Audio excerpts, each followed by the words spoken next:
La vraie signification du mot repentance, c'est quoi la repentance? Si Jésus a utilisé ces mots au début de son ministère, les apôtres et même les prophètes de l'Ancien Testament ont utilisé ces mots. C'est quoi la repentance?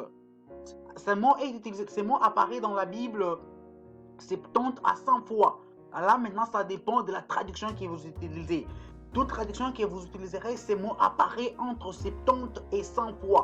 Ces mots ont des différentes significations et traduits en provenance de différents mots hébreux et grecs.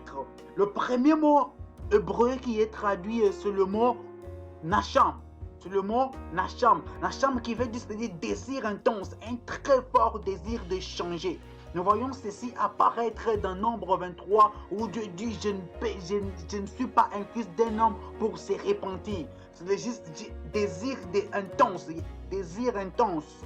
Oui, c'est ici où ce mot est traduit. Nous voyons aussi une autre traduction de hébreu, shub, qui veut juste dire changement total d'avis. Changement total d'avis. Nous voyons ceci apparaître quand les enfants d'Israël se sont rébellés contre Dieu, et il a fallu qu'ils reviennent à Dieu, mais ils n'ont pas voulu revenir. Ils ont changé d'avis. Et d'ici, on utilise également le mot repentance. Nous voyons également maintenant du grec métanoïa, qui veut juste dire changement total d'avis, d'action et d'objectif de sa vie. Nous voyons ceci apparaître quand l'apôtre Paul a dit à son premier auditoire, à son première audience lors de la naissance de l'Église, repentez-vous. C'est ici où nous voyons actuellement la provenance du mot repentance en provenance du mot métanoïa.